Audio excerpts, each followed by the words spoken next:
সন্ধ্যার পরে বাংলাদেশের তিনবারের সাবেক প্রধানমন্ত্রী, বাংলাদেশ জাতীয়তাবাদী দলের চেয়ারপারসন দেশনেত্রী বেগম খালেদা জিয়া ওনার শারীরিক পরীক্ষা নিরীক্ষা, উনি একটু অসুস্থ বোধ করায় ওনাকে প্রতিবারের ন্যায় এভার কেয়ার হসপিটালে নিয়ে আসা হয়। বেশ কয়েকদিন রাখার ব্যাপারে সিদ্ধান্ত হয়। ওনার আরও কিছু ব্যাপক পরীক্ষা নিরীক্ষা করে পরবর্তী চিকিৎসা কার্যক্রম গ্রহণের সিদ্ধান্ত হয় এবং ওনার শারীরিক যে সকল পরীক্ষা নিরীক্ষা করা হয় সেই সমস্ত পরীক্ষা নিরীক্ষার রেজাল্টের ফলাফলের ভিত্তিতে চিকিৎসকগণ সিদ্ধান্ত গ্রহণ করেন যে ওনাকে আরও নিবিড় তত্ত্বাবধানে চিকিৎসা করা প্রয়োজন। সেই লক্ষ্যেই গত 27 তারিখ সকালবেলা ওনাকে ক্রিটিক্যাল কেয়ার ইউনিট বা সিসিইউতে ওনাকে স্থানান্তর করা হয় এবং এখানে professor doctor Shahabuddin Talukdar, professor doctor FM Siddiqui, professor doctor Nuruddin Ahmed, doctor Ziaul Haque এবং ডাক্তার জাফর ইকবাল, ভারপ্রাপ্ত চেয়ারম্যান জনাব তারেক রহমান সাহেবের সহধর্মিনী ডাক্তার জুবাইদা রহমান, উনি একজন কার্ডিওলজিস্ট, উনি সহ ওনাদের সবার সমন্বিতভাবে আলাপ আলোচনার পরিপ্রেক্ষিতে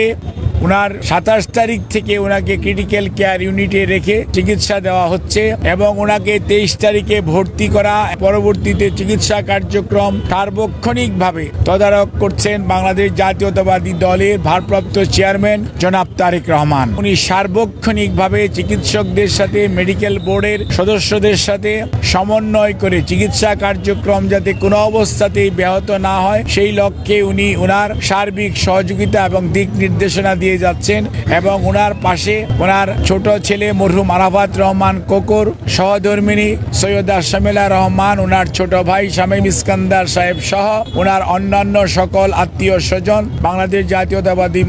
দলের মহাসচিব জনাব মির্জা ফখরুল ইসলাম আলমগীর এবং সিনিয়র স্থায়ী কমিটির সকল নেতৃবৃন্দ সহ দলের সকল স্তরের নেতা কর্মীদের সবার সার্বিক সহযোগিতায় এভার কেয়ার হসপিটালের চিকিৎসক, কর্মকর্তা এবং নার্স তাদের সবার সহযোগিতায় ওনার চিকিৎসা এখানে চলছে। ওনার চিকিৎসার ব্যাপারে আমরা ইউকে এবং kingdom of Saudi Arabia as well as the Singapore এবং দি পিপুলস রিপাবলিক অফ চায়না এবং আপনার আমেরিকার জন হপকিন্স এবং মাউন্ট সিনাই সহ বিভিন্ন হাসপাতালের চিকিৎসকদের যৌথ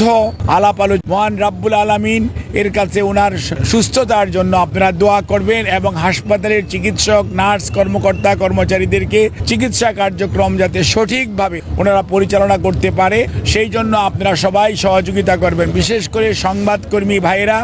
আপনারা যে নিরন্তর পরিশ্রম করে বিগত খালেদা জিয়াকে, জিয়া পরিবারকে, বিএনপির প্রতি আপনাদের যে ভালোবাসা দেশের মানুষের কাছে আপনারা তুলে ধরেছেন সেজন্য আমরা দলের পক্ষ থেকে আপনাদের সবার কাছে কৃতজ্ঞতা জানাই। এই সংকটময় মুহূর্তে আমরা আপনাদের সবার সহযোগিতা চাই। আপনাদের মাধ্যমে আমাদের দলের সকল স্তরের নেতা কর্মী, সকল রাজনৈতিক দলের নেতা কর্মীদের প্রতি আমাদের একটাই অনুরোধ, সবাই চলুন আমরা দায়িত্বশীল আচরণ করি এবং রোগীর চিকিৎসার জন্য সর্বোৎকৃষ্ট যে সহযোগিতা প্রয়োজন সর্বোচ্চ সংযম এবং ধৈর্যের পরিচয় দেই। ইনশাআল্লাহ এত মানুষের দোয়া আল্লাহ রাব্বুল আলামিন নিশ্চয়ই দেশনেত্রী বেগম খালেদা জিয়াকে সুস্থ করবেন এবং আপনাদের মাধ্যমে ভারপ্রাপ্ত চেয়ারম্যান জনাব তারেক রহমান আপনাদেরকে অনুরোধ করার জন্য বলেছেন যে উনি সার্বক্ষণিকভাবে এই চিকিৎসার যেমন খোঁজ খবর নিচ্ছেন এবং উনি সার্বক্ষণিকভাবে এই চিকিৎসার ব্যাপারে সর্বোত্তম সহায়তা এবং ওনার চিকিৎসার ব্যাপারে শুধু বললেই হবে না, দেশের বাইরের অনেক রাষ্ট্রপ্রধান, অনেক সরকার প্রধান, অনেক দেশ তাদের আগ্রহের কথা, তাদের যে উৎকণ্ঠার কথা তারা প্রকাশ করেছে। সেই জন্য ভারপ্রাপ্ত চেয়ারম্যান মহোদয় সবার প্রতি কৃতজ্ঞতা জানিয়েছেন, সবার সহযোগিতা চেয়েছেন আমাদের ভারপ্রাপ্ত চেয়ারম্যান জনাব তারেক রহমান। আপনাদেরকে এই কথা বলে আমি আপনাদের সহযোগিতা, আপনাদের সবাইকে অনেক অনেক ধন্যবাদ।